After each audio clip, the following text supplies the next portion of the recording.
It's been 90 plus days since the checkered flag fell in Abu Dhabi, and we have to wait a collective one more to have an official F1 session on our hands at a race weekend.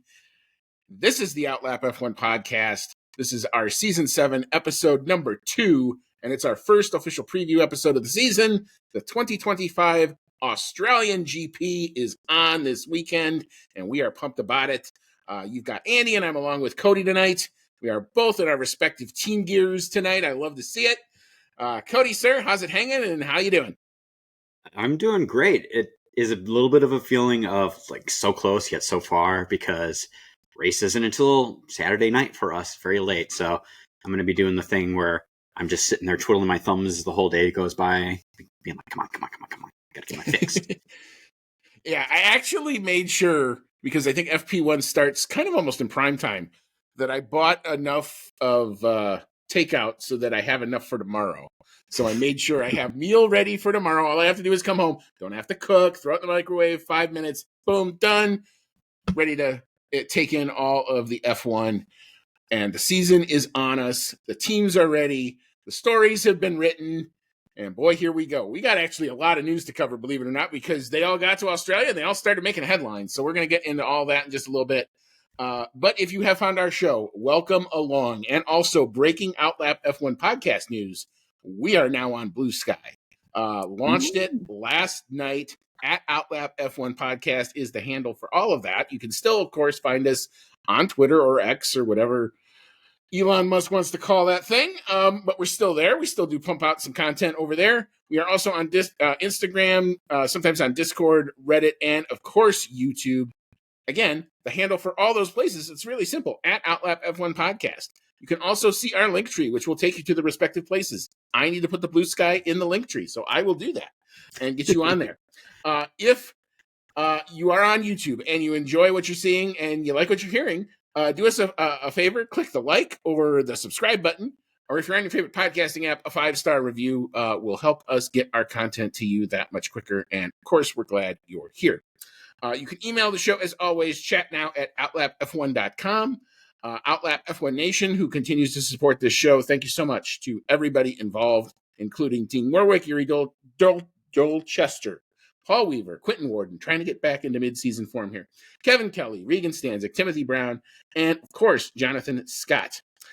If you'd like to become a member of that Outlap F1 Nation and get a shout-out, you can see our anchor page. I leave it in all the show notes on all the platforms where we post our stuff. $1, $5, all goes into trying to make the show better, keep equipment up to date, make all of the appropriate updates as they are needed. All right. I guess that's just about it. We will hop into all of the news. The big one came across about mid-afternoon here. We got to love this Australian time change for us. Oscar Piastri has re-upped with McLaren on a multi-year extension. While the exact terms were not officially disclosed in the press release, it will definitely carry well into the next set of regulations. Per Oscar Piastri, he said, quote, "It's a great feeling knowing I'm part of McLaren's long-term vision. The team had the belief in me when we signed in 2022, and the journey we've gone on over the past 2 seasons to help McLaren return to the very top of the sport has been incredible. There are so many talented and special people working at the MTC who have helped me to become a Formula One race winner very early in my career. Therefore, I am proud to be continuing to represent this legendary team for many years to come. I'm excited to fight for the big prizes as a McLaren driver, and after last year's fantastic achievements, it has made me even hungrier to stay at the sharp end." So, the MCL boys have not locked down Zach Brown, Andrea Stella, Lando Norris, and now the final piece of the puzzle, Oscar Piastri. Are we seeing the beginnings of a long-term thing? Hopefully this is long-term success for them, or is it a little bit too eager? I've seen some reaction a couple of different ways, but Cody, what's your take on it?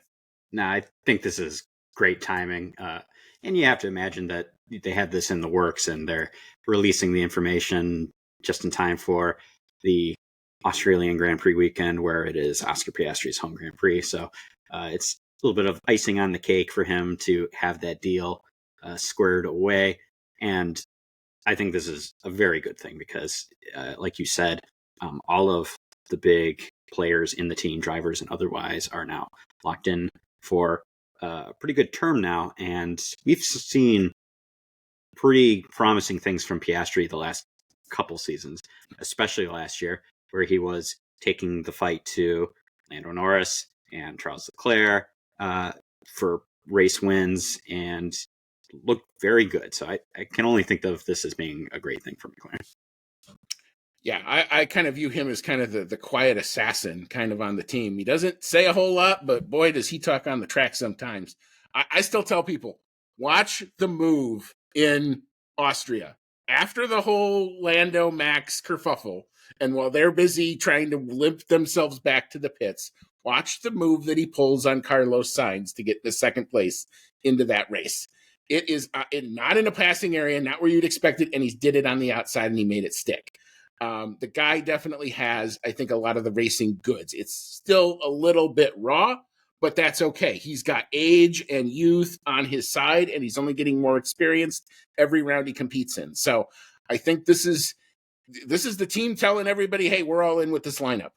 And don't worry, we're going to manage. Obviously, we're going to have competing drivers going against each other, but you know what? They're going to work together too. Otherwise, if they didn't think they could do that, they wouldn't do it. Well, obviously, you're hoping for that. At least I am. Well, it could turn into a Hamilton versus Rosberg situation where they start, beating the crap out of each other and their cars on the track. But this might not be the best year for them to do that because I don't think they have quite a big enough lead in terms of. I don't think they're going to see them 20 seconds up the road where there really isn't anybody else to do it. I think there's going to be enough competition that they're going to have to figure it out, at least amongst themselves. Maybe there's a move here and a move there, but I don't think they're going to be nipping at each other all over the place. And if they do, I think the orders from on high will come down that basically says, look, knock it off. But that all having been said, again, I as a fan, I am loving the fact that they lock down all of the right people that they need to lock down. You sign Zach Brown to a long-term extension. You sign Andrea Stella to a long-term extension. You did the same thing with Norris. And now you're doing it with Piastri. And he was kind of, his contract, it had even another year on it. But why not get it done now? If there is such a thing as a hometown discount, you might as well get it now before his stock goes way too high. That's a thing. I mean, he could easily have priced himself out of that team and gone to somewhere looking to, a young team, maybe a Cadillac next year. We're going to talk about them in a little minute. Could have been in the runnings for a guy like him. So, I think it's a good move all the way around. I was excited and happy to see it. All right. Speaking of people who will be sticking around, Stefano Domenicali will also be sticking around. So that broke earlier today. Don't know how we all feel about that, but he will continue to act as the president and CEO of Formula One through 2029. That appears to be the new cliff date for a lot of these contracts, a lot of the extensions, maybe the end of the next rules package. Be interesting to see where it all goes from here. Liberty Media rewarding Domenicali with the extension based on the F1 revenue growth over the course of his tenure. Interesting to say whether it's all due to his efforts or whether he kind of lucked into a good situation, i.e. a Netflix show that kind of helped the sport out a bit. Might have something to do with it. I don't know how much Domenicali was involved in that, but he did say he is honored to continue to lead this incredible sport, which he loves and has been a part of his life since his childhood. And he's grateful for the Liberty Media team and their trust. Cody, we know that him and the FIA sometimes have spatted a bit. Do we see more of that? Or now that he's kind of a made man, does he try to put his foot down on a couple things? What do you think is going to happen here?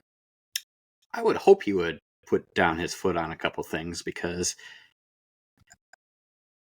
I would say that he has to take some credit for what Formula One has fallen into lately, which is a time of great success for them, becoming much more present in the media, and helped along with better media contracts that have developed and things like Drive to Survive, making the sport more popular.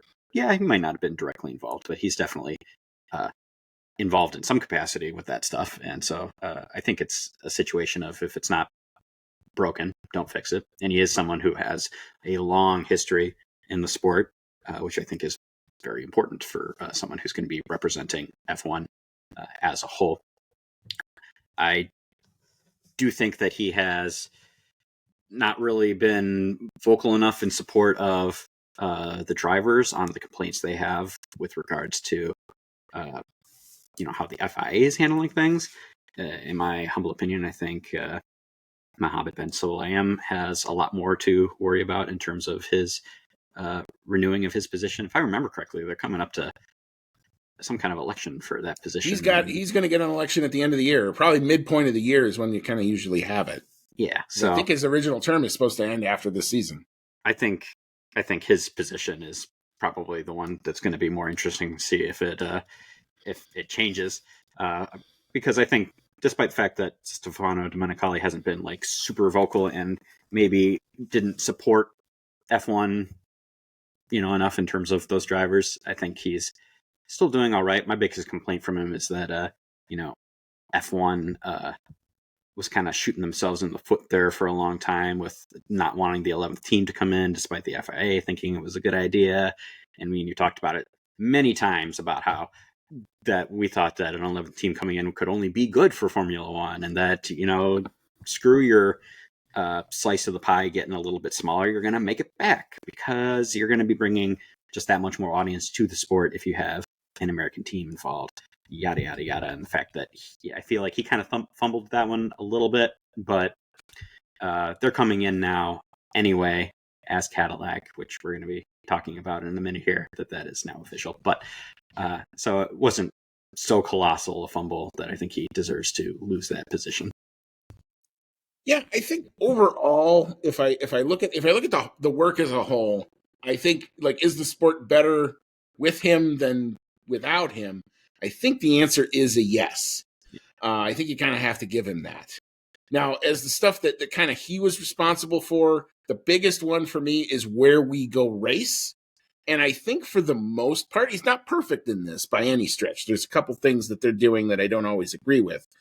But he's done a good job of trying to mitigate, and it's a tough ask when you're in this position, the push and pull between the historical tracks that people love and want to stay on the calendar and never move versus the newer tracks that all want to host a Grand Prix because, look, there's money to be made here and they all know it. So I think, he did manage to get Miami going. That we didn't know was going to be a Grand Prix that was ever really going to happen. Maybe it's good, maybe it's not. It's here. Same thing kind of with Vegas. Now, that's kind of going to be his next big test, I think, is what happens with the Vegas deal. I've also seen that Las Vegas has come out with a bit of a restructuring of their ticket pricing, which also kind of says, yeah, maybe we aim just a bit high on that one. So maybe it actually is the beginning of kind of the tickets coming back a bit, which I think overall, that's a market doing its thing. That I think is actually good. They might actually get, regular fans that might be able to actually afford to go. Maybe. We'll see. Telling me I might not have to take out a loan to go to Las Vegas, right? Yeah, exactly. Yeah, well, there's some other places where I think you still do, but that neither here nor there. But, I think overall that's pretty much a good thing. He has brought the sport to more places. He did get, he re-upped at one point the ESPN deal, which I think has been big for the U.S. He's definitely got the U.S. more exposure. And I do think he's kept a lot of the historic circuits. I don't like what they've done with Spa. That's the only one that kind of, lands in my area and go, they're going to do this alternating thing with them and the Dutch Grand Prix in the next couple years. And we've seen that happen with the German circuits, and it went for a couple years, and then all of a sudden neither one of them could live up to their end of the bargain, so to speak, and then they both fell off. I hope that doesn't happen here because Spa is a really historic track. It usually has some great races involved with it. I don't want to see it fall off the calendar. It's going to kind of suck when it does. The other thing, and this is just if I'm really, really being old school, even though I like them in general, are some of the street races. I don't mind Azerbaijan. I like it. I don't mind Vegas. I think that actually was a pleasant surprise the two times we've been there in terms of the actual race product. But, there is you've got tracks that could host races versus, making new ones at street races. We're going to see what happens with the new Madrid circuit when that comes online in a year or two. So, there's a lot of unanswered questions. I don't think his grade isn't done yet, but he's obviously going to have the time and obviously not the clout to do the job. So I guess it's probably positive, I think, overall for the sport. All right, speaking of that 11th team, the drama is officially over. Last year, we started the year with me ranting and raving about how stupid of a decision that Stefano Domenicali made about why they weren't admitting the 11th team in. And 360 days later, the 11th team is now officially a member of Formula One and will join the grid as Cadillac F1 in 2026. That announcement came out, of course, in pure Outlap F1 podcast fashion as I was posting our first episode. So, yeah, there you go. Now we can actually talk about it. The big question, I think, surrounding it is now we have 2 new seats. There are lots of drivers who found themselves without a home or maybe in a reserve role.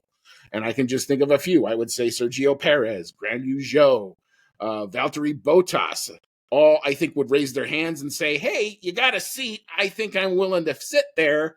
And don't forget about Colton Herta, too. If he can get his super license stuff taken care of, he's an American. It's an American F1 team. We don't know what direction they're going to go in. But, Cody, who do you think are the early favorites to be in the Cadillac seat, and who would you like to see in that seat? I'm maybe, going with a little bit of a Hail Mary on this one. But there is method to my madness. I think the 2 seats, at least in the beginning for Cadillac, are going to go to Kevin Magnussen and Guan Yu Zhou. Wow. Okay. Explain. Expound. I like the idea.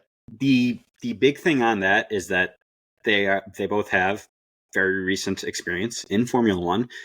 They're both out of a seat for this year, so they're both going to be probably wanting to make their way back into the sport.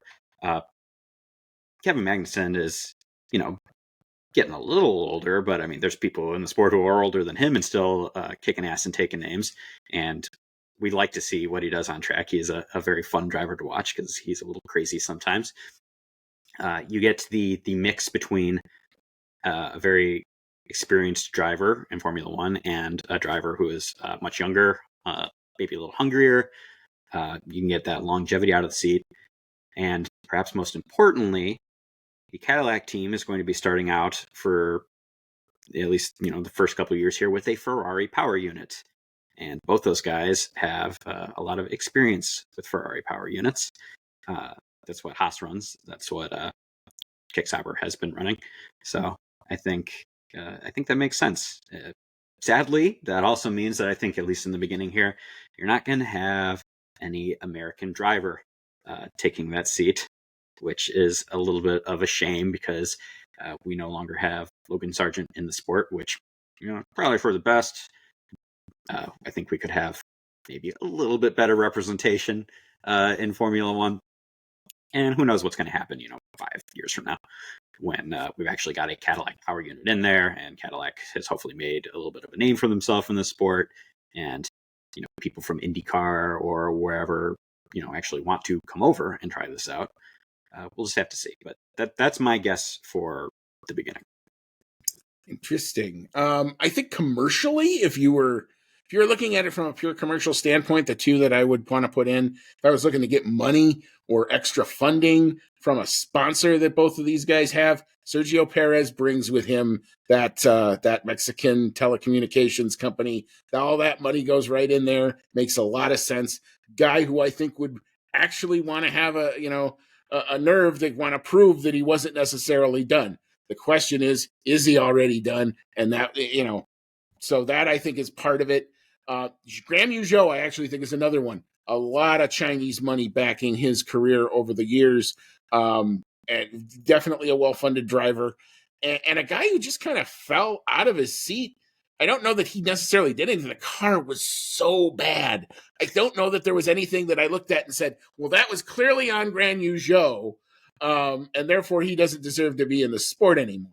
I think anybody who drove that Kick Sauber, both him and Bottas, probably did yeoman's heroic work just keeping the damn thing on the track. It looks like both their guys this year are going to kind of do more of the same. So, yeah, I mean, my guess, simply because I think they're going to want to go where the money is, at least early. I think the early favorites are Zhao and Perez, if it's going to be an all F1 lineup. If you're looking for an American presence, and they have to decide what they want in terms of a driver. I mean, this is, I think, the big call. I think Colton Herta is probably the most ready at IndyCar. I know Pato O'Ward has had some time. Well, don't forget about Alex Palou. But I don't think they're going to be able to get Alex Palou. I think unless they throw a lot of money. He's busy winning everything there is. Yeah, I know. IndyCar. He's kind of busy winning everything right now in IndyCar, and he's kind of turning in the Verstappen of the IndyCar scene. But don't also forget about Valtteri Bottas, who, has had driven different power units throughout his career, brings a good chunk of experience, maybe a guy you build around. If you're going to bring in a Herta, I think you want to pair that with a very experienced driver. So it's either Zhao is your young driver, or I think it's Colton Herta is your young driver. And I think then your older statesman, you definitely want to pair them with somebody who's been there, done it, knows kind of the terrain. Valtteri definitely knows the terrain, and so does Sergio Perez. So we will obviously keep our eye on it. The second we hear anything about that, we will obviously pass that along to you. All right. So speaking of the Kick Sauber team, their new team principal will start in about a month. The gardening leave is well underway and almost over, but Jonathan Wheatley has now been confirmed and will be on the pit wall, I think, in the Chinese Grand Prix. I believe that was the announcement that Kick Sauber made. So some rescue for that team who probably need a bit of good news. Cody, what's your thought? I think he's going to be a good team principal there. He's got a lot of experience working at a top team. He was the sporting director at Red Bull for a long time and seemed to have gotten frustrated with the lack of being able to move up any further within the team. So I think it's great for him that he's getting this team principal opportunity at a team that has some promise on the horizon. I don't think he's going to be moving mountains this year. I think from what we've seen from testing, and take testing for what you will, but I got a feeling that Kick Sauber car is going to be pretty rotten this year, and no amount of talent from the drivers or skill from the team on the track is going to be able to save that. I think that's going to take the full on Audi investment and design and power unit and everything to really get things turned around there. But I think he is a very good starting point. Yeah, I mean, this is a guy who's been on the Red Bull pit wall for a very long time. He's got lots of experience. He's got that engineering background. I do think that he's going to kind of dig in. He's probably going to do a lot of, you can kind of compare what he's going to do with what James Vowles has done over at Williams. And you kind of see it take almost 2 years to really, now we're finally starting to see the actual effect, because I think the first year you're literally digging through all of the gunk and crap that goes on at a team that struggles like they did and like Williams was doing for a very long time. So I would kind of expect 2025 to be a lot of that. I think you'll probably see them try some, if they're going to upgrade the car at all, they're going to try some home run stuff. Maybe it works. Maybe it fails miserably. We don't know. And then they're going to probably put all their eggs in their basket for 2026. And I think you're going to see them make that call very, very early on in the game. Bring in Audi. Let's see where that goes and see if they can, start the long climb back up to at least respectability. So, yeah, I do think this is a guy who, if you want to have a guy who's going to know how to do it, it's definitely Jonathan Wheatley. So it's a good start, but there's a long journey ahead of that team. All right. Well, if you needed the primer to get all riled up before this weekend, we kind of had it last weekend. All of season, I think it's 7 of Drive to Survive, all dropped, all 10 episodes last Friday. I did spend a good chunk of when I wasn't committed in other places of my free weekend watching most of it. I actually did get through all the episodes. I thought there was some good. There's some things, of course, that always annoy me about Drive to Survive.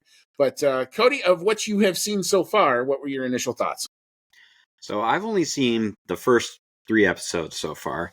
Um, I see a lot more of the same that we've seen in previous seasons of Drive to Survive, and I will start off with saying that I am enjoying it, and I think I'm enjoying it more than last season's Drive to Survive, which was fun, but I had some issues with it.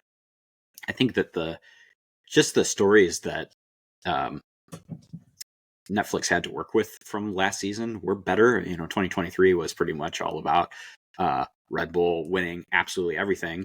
And of course, that wasn't featured at all for the 2023 season of Drive to Survive. So they were kind of like going every direction but that. And for 2024, they had a lot more to work with. The rise of McLaren, the falling of Red Bull, the whole Lewis going to Ferrari, and what is Mercedes going to do about that? That was the last episode that I watched was all focused on who is Mercedes going to find as their replacement for Lewis Hamilton, which is not an easy person to replace. And as we all know, they ended up going with Andrea Kimi Antonelli, and whether they thought that George Russell was going to be able to take the mantle of leading that team. And I thought that was a pretty well done episode. But what we do see more of is Netflix, kind of using liberties to make the narrative into what they want it to be. So it's more exciting for a television audience. You're more casual Formula One fan. And the thing that I took out of this last episode that I watched is anyone who is watching Formula One knows that George Russell, had a miracle first place on the track finish at the Belgian Grand Prix last year, only to be disqualified. And then the race went to Lewis Hamilton. And since this was all about can George Russell lead the team, they just kind of didn't say anything about the disqualification bit, and pretty much just made it look like, yeah, he won the race, and that was that, which I thought was, a little bit misleading. And it does go it does go with the narrative that they were trying to make, that he is, going to be leading this team starting this year, and that he really did have a fantastic weekend. But you're not telling the whole story there. And that's something we see a lot of in Drive to Survive, kind of using edits here and there to not tell the whole story for the sake of making things what they want for television. Making it fit. Yeah, there's definitely a lot of that.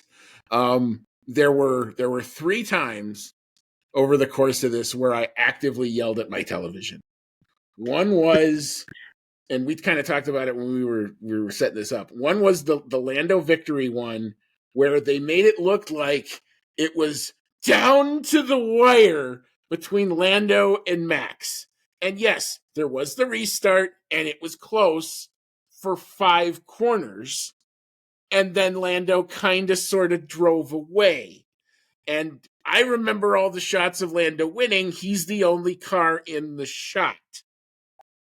So that was interesting. I guess, and look, I try not to harp on this too much, but if you're going to watch Drive to Survive and you hadn't watched anything, you're not going to know the difference. So what does it matter? And if that's the audience that they're really going for, fine.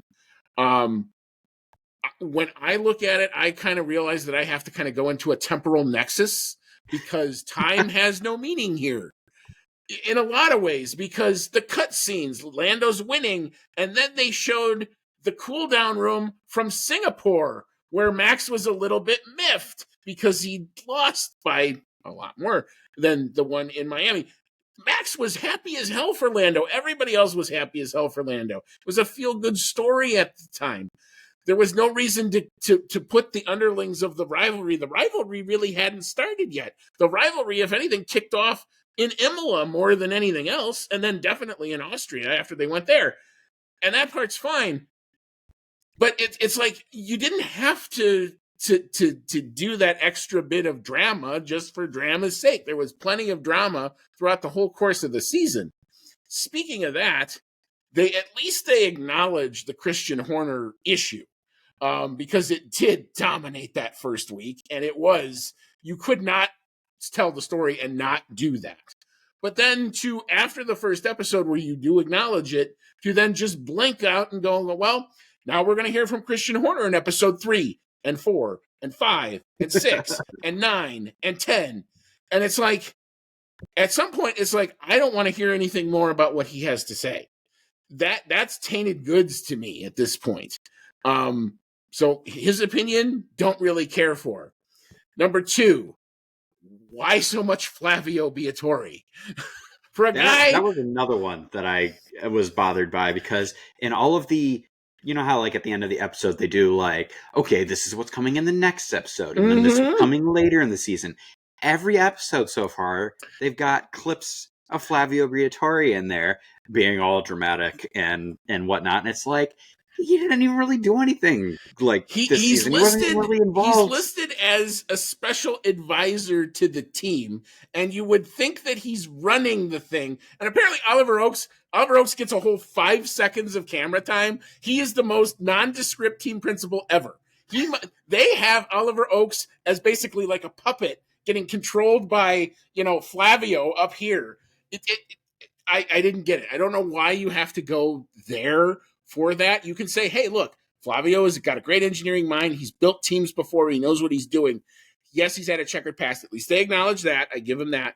But it was so much. Every time they talked Alpine, he was the one doing it. Maybe because he likes to be on camera. And Netflix will take whoever wants to talk to him, apparently, is the go. Yeah. But yeah, not only was there creative editing, and I thought I was good at creative editing, but apparently these guys leave me to shame, man. There's clips from, they're talking it's race 2, and it's a clip from race 15. And if you actually pay attention to anything, you realize how weird they are with time. So again, temporal nexus there. And I didn't think they had to do it. I got why they had to do it in 23, because look, when you have 22 of the 23 races all have one guy winning it, yeah, you want to mix it up a little bit. I understand that. There was plenty in 2024 to talk about. How hard was it just to tell the story? The other 2 ones I yelled at. 1, they didn't mention George Russell getting disqualified. 2, the whole thing with Max being mad at Lando for winning in Miami. That didn't happen. And 3, they did a good job of telling the McLaren debacle in Hungary. And we talked about it at the time, and I thought what they did was actually quite fair, made sense. They were then going to pivot in that same episode, and if you haven't seen it, I'm going to give some spoilers, so I'm sorry. But the next time they come back to him was talking about Azerbaijan, where Lando does the team thing and holds Sergio Perez up, and Oscar Piastri goes on to win. That's all fine. But what they also just skipped completely over was, why was Lando in the back? Nobody tells anybody anything. They made him look like he botched the qualifying when it was a yellow flag. It was a 1 in a million shot where he's going through the sector as the yellow flag comes out, and he lost his last lap. How hard is it just to even say that? Just to say, this is why he's starting 15th. Then it starts getting weird with the rules and stuff, and maybe a casual fan isn't going to want to listen to all that. At least show that, or show the reaction. You can have a good shot of Lando saying fuck, because, that was their other favorite thing. You saw a lot of swearing. Sorry, MBS. There was swearing in the car. What are we going to do? Oh, my God. But, yeah, anyway, again, if it's your cup of tea, you're probably going to like it. I thought there was some interesting things. The most interesting episode I thought of the whole lot was actually the episode they did around Singapore, where they gave a bunch of different drivers kind of tell their own story of it. And I also didn't realize how physically drained poor George Russell was at the end of that race. That was actually real, and they covered it, and I thought they did a good job, and I like that that was a creative episode that I thought went into the good column for them. So they are doing some nice and interesting things. It is kind of what it always is. But it's F1 cars in UHD and great sound, and Netflix does a good job. So, I enjoy it, but it also sometimes makes me maddening at the same time. But that's just how I am with F1. Maybe that's a me thing. if you like the pretty side of fast cars going around tracks really fast, then yes, it is glorious. And I've been watching it on my nice big, pretty expensive 77-inch OLED TV, and it looks glorious. So if you're into it for that side of it, then yeah, you will get a kick out of it. And I also know there's a subculture about watching what all of like the team principals are eating. Like I know there's a whole Reddit hole about that. So that's all there for you. If that's what you're into, it fully enjoy. There is a strange number of scenes of team principals just sitting there having lunch or whatever, or Toto shoving like food into his mouth as it's like falling apart and stuff, and it's like, oh, okay, cool, I guess. Like, yeah, that's a thing I didn't even realize was a thing until this show came out. Was I guess that's a thing. But anyway, enough about Drive to Survive. It's enough about getting primed. It is now primed to get. We are now ready to actually get really primed for a race weekend. It is upon us. We're less than 24 hours away from pre-practice 1. I can hardly wait. So we're gonna take a quick break. We're gonna drop our green flag. We're gonna tell you all about the Melbourne track, back in its home as the season opener. We're also gonna preview the weather. Could Sunday throw a whole sort of monkey wrench into a lot of people's plans? Mother Nature is apparently going to show up on Sunday. We're going to talk about that. We will also then get into our predictions, which of course now are all over the place because we have no idea what the weather's going to do. So we could be really, really right or really, really wrong. But come on back. We'll talk about it. We'll also tell you where you can find your sessions if you're looking on regular cable. You might want to do F1 TV for this one because some of it is actually only on streaming, even though it's on ESPN Family and Network. So we're going to talk about that. We'll get into all that in just a little bit.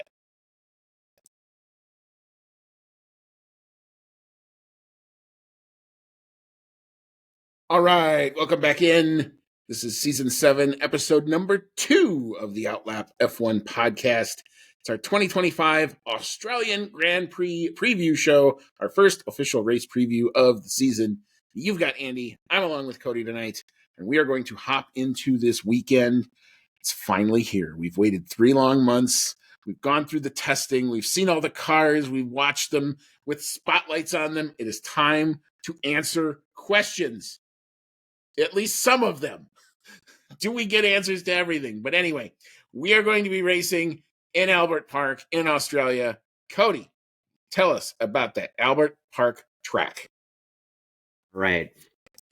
Once again, to start off the season, Formula One's returning to the Albert Park track, located in Melbourne, Australia. Number of laps around the circuit for the Formula One race is 58, and the length of the track is 5.278 kilometers. That's 3.279 miles.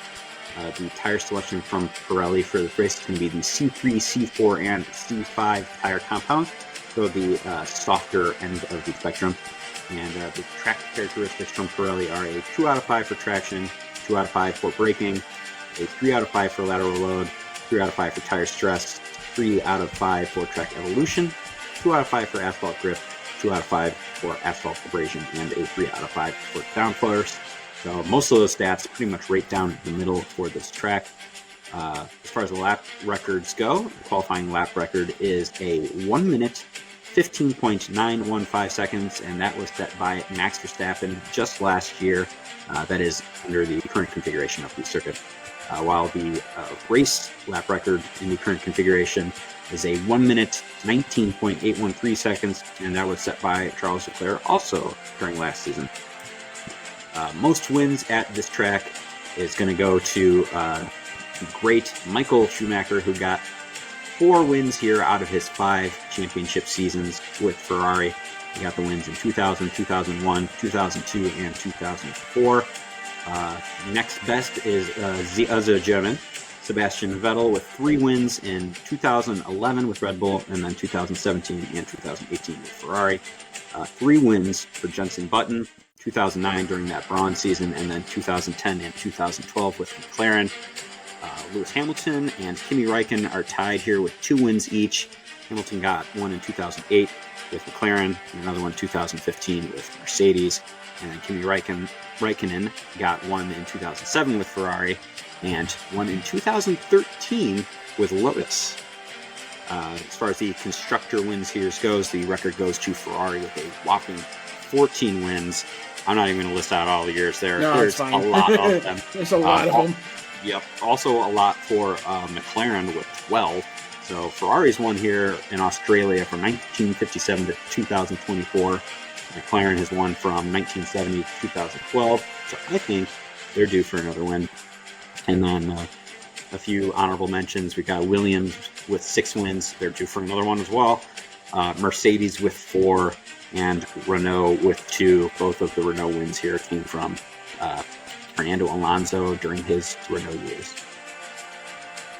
What's the circuit like? What is the circuit like? Is a temporary facility. Albert Park can be a little bit bumpy. There is been repaving in some parts of it, but while the circuit at the start of the weekend is often slippery, rubbering in as the sessions progress. Does weather take all that rubber and wash it away? That will be the question this weekend. It is also a circuit that will require a well-sorted chassis with several spots on the track where the drivers require a reactive front end to allow them to chuck it into a corner. Melbourne is also one of the faster tracks on the calendar, with Max Verstappen's 2024 pole lap set at an average of over 250 kilometers an hour.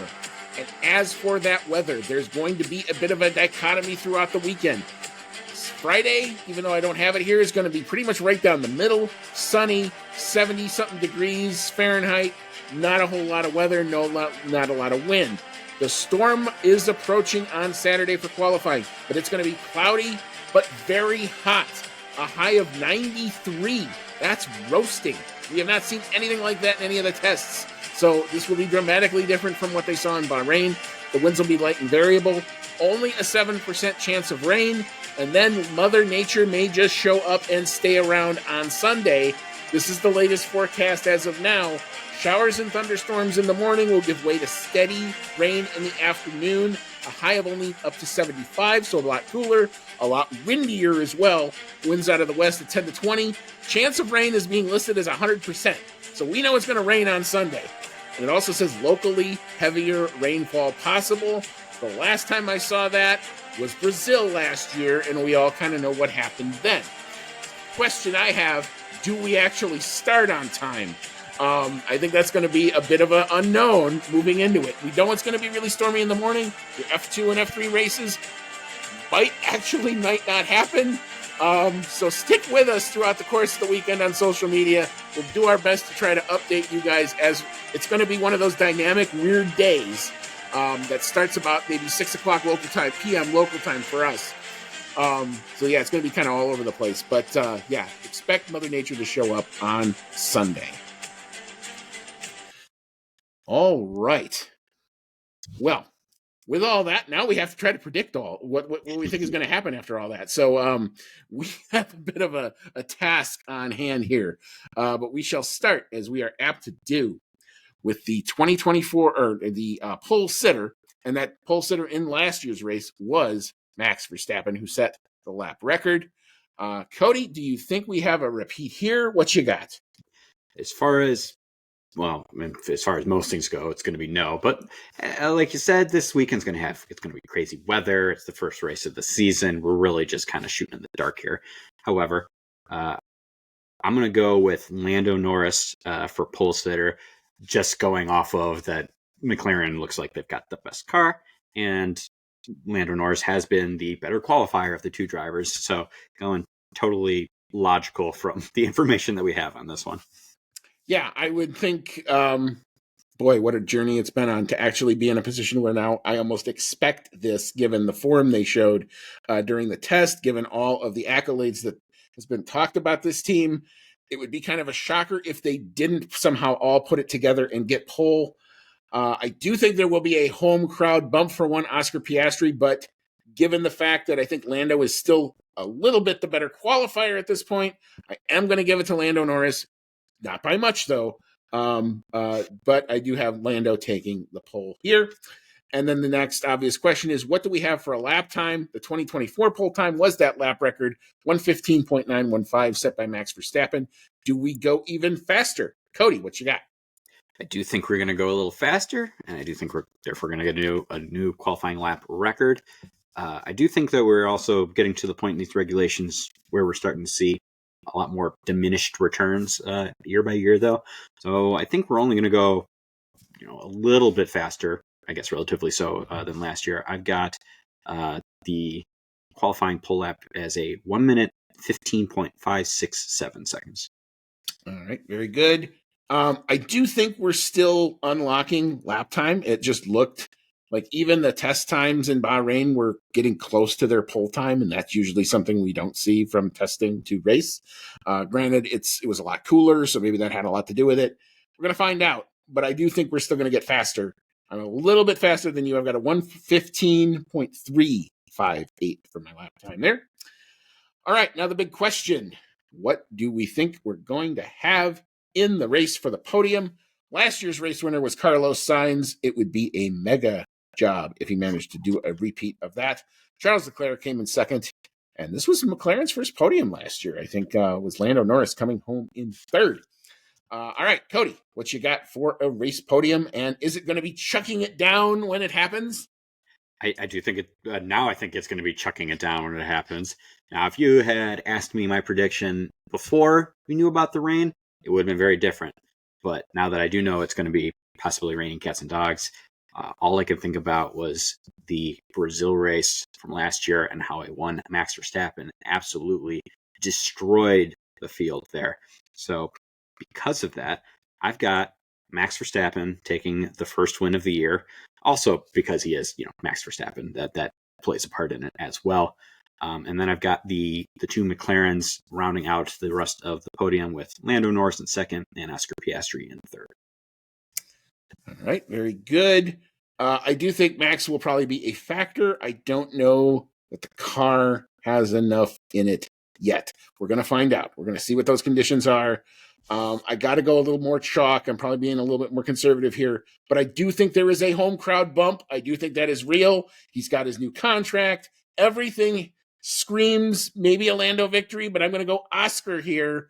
I think it's going to come through in the rain. I think he might actually be a slightly better rain handler. We'll see what happens to Lando and Oscar throughout the course of this race. Might come down to a pit stop or two. Who knows? If it's really chucking it down, it could be anything. But I'd like to think if your car is good in the dry, it should be pretty good in the wet. So I'm going to go with that logic. Oscar Piastri to come home P1, Lando Norris to come home in P2. And I do think those Ferraris are going to have something to say in this equation this weekend. I got Charles Leclerc, just because he's got more experience in that car right now, coming home in P3. All right. Even though there is no longer a bonus point, we still think it a good idea to still try to figure out who's going to get the fastest lap time and what is that lap time going to be. Given the fact that it may be chucking it down, we've all kind of made some edits to this versus where I would have thought we would be if it was dry. I've got Lewis Hamilton setting the fastest overall lap, even though it won't mean anything in terms of a point. And I've got a 1:25.588 because if the weather is as bad as that prediction says, they may not be going very fast. We may see full wets. Who knows? Yeah, that would be an interesting one to see, like full wets on the first race of the year. I've got also going back to the Brazil race, how Max Verstappen was just setting fastest lap after fastest lap after fastest lap for like the last 20 laps of that race. I've got him setting the fastest lap here in Australia and got it a little faster than you. Maybe the track will be drying out or they'll get a dry line going or something by the end. I've got him doing it with a 1:22.647. Yeah, I think that the question is going to be, it's definitely going to be wet. If it's a steady rain and it's just a drizzle, it could easily dry out. And we've seen, and we were texting back and forth, I'm like, I've seen that place be totally drenched at the start of a session and within an hour be almost completely bone dry. Because it's still going to be hot. It's going to be windy. All of that. It's a public park. There's not a lot of buildings around it. So, the wind can just kind of funnel in and, act as a dryer very, very quickly. So it's going to be a very, very interesting watch, if nothing else, for sure. So, but I've got, where are we? We're at bonus picks, right? Yeah. So we'll move into our bonus picks. I've selected P5, P9, and P11, so we get a good spread amongst the field. I have Max Verstappen coming home in P5, Pierre Gasly coming home in P9, and Yuki Tsunoda. I think it starts all over again with the P11 thing. It's just kind of where I think I see him. So I'm putting Yuki Tsunoda there. Cody, what you got for bonus picks? Man, how the mighty will have fallen if Max Verstappen starts out the year finishing P5. We're gonna see on that one. I've got George Russell getting a respectable performance in for Mercedes and coming in P5. Got Liam Lawson in P9. I think he's going to probably struggle a little bit on his first weekend out in the Red Bull, but I do think he's going to score points. And then it's just tradition, right? I got to put Tsunoda in for P11 for the first race of the year because at this point our guess is really as good as any. And it's just fun picking him there because he seems to be cursed with the P11 spot. It's the hard luck. It's the hard knock life for him. Mm-hmm. And I think he's got one more year left, and then he's going to skedaddle out of that car just as quickly as he can. So for our prop bet, what we like to do a lot of times with the prop bet, especially when we go to places, if there are local stories we want to see, like does that team US when they're in the USA, or does, in this case, Team Australia, which would be Oscar Piastri, and to make it more fun, and Jack Doohan, who will be in his first or second official F1 race of his career. Do both of them have the potential to score points? I think we're all pretty much in agreement that we think Oscar Piastri is going to score points unless something bad happens to him. But do we also think that Jack Doohan could score points on not debut, but in his first official year's debut for Alpine, given the form that they showed? So, Cody, I'll let you go first. What you got here for prop bet? I'm going to go with yes. And like you said, it seems to be pretty clear that Oscar Piastri is probably going to score points unless something crazy happens, knocking on wood for his sake. But, I think Jack Doohan has a decent chance at getting points because we saw, at least in testing, that that Alpine car looks like they've made some good progress. I think they could be in a good position to mop up those 9th and 10th places, at least at this point in the season. And, maybe there's going to be a little bit of attrition in this race. Maybe some people are going to fall out. Jack Doohan, you said it yourself that it's only his second ever race, his first home race. He's going to probably just want to bring it home. And because of that, he might just be in the right place at the end. Propensity for red flags with a standing start. Yeah, that could easily be in the cards of all of that. So, yeah, I mean, I think you make a perfectly good argument.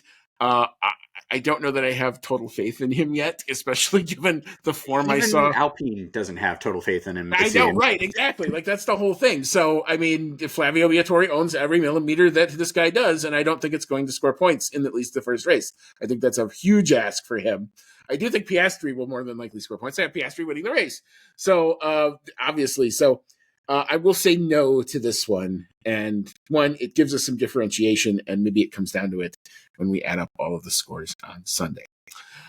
All right. So before we hop on out, just wanted to let you know where, if you are in the United States, where you can watch your F1 this weekend. And if you are on the ESPN family of networks, it's in a plethora of places. There are college basketball conference tournaments going on profusely during all of the weekend, and a lot of them even go late on the West Coast. So there will still be college games happening while this race is going to be going on, more than likely. So it's all over the place. So FP1 will start, like I said, less than 24 hours away, 9:25 p.m. Eastern. ESPN News is where you can find it. Of course, all sessions also available on F1 TV. We didn't even get a chance to talk about the F1 TV thing. They are now actually have a new tier. Of course they do, which will allow you to stream in 4K. I don't know that I've actually taken the plunge to do it yet. I'm going to look at that option and see if I can maybe get a prorated price or something. It's like $115 for the whole year. For me, it might just be worth it. just to do it. But I want to see if I can actually get the 4K with my setup. So anyway, that's a thing that's out there. Take a look at it if you are so inclined. There are also some deals on, I think, just the traditional F1 TV Pro because they're trying to get you signed up at the beginning of the year. So F1 TV is definitely an option. It will stream all sessions live there. Thursday, 9:25 p.m. Eastern, that's on ESPN News. Friday, 12:55 a.m. Eastern for FP2. That will be over on the traditional home, ESPN2. FP3 will not be on a traditional cable network, streaming only through your ESPN3 connection, which you can sign in through your cable provider, or if you have ESPN Plus, you should be able to get FP3 live as well. Any smart TVs will definitely be able to connect you with ESPN Plus without too much trouble, especially in the US. Qualifying is 12:55 a.m. Eastern. That's on ESPNU. So back on some traditional broadcast outlets there. The pre-race is going to be all over the place. It's going to start 11 p.m. Eastern on ESPN News, and then we'll move over probably about 20 minutes before lights out. But the big main race will start 11:55 p.m. Eastern. That'll be on main ESPN channel. So stay tuned to the ESPN family of networks. We'll do our best to remind you throughout the course of the weekend when the sessions start, where you can find the pictures all weekend long. All right, we are all set to go. It is time to find some answers, and let's see what Mother Nature throws into the mix this weekend. I cannot wait for it. I'm as excited for a season as I have been in a long time. So, yeah, I don't think there's anything more to say about it. Cody, any final thoughts before we hop on out? I've got actually one random final thought here.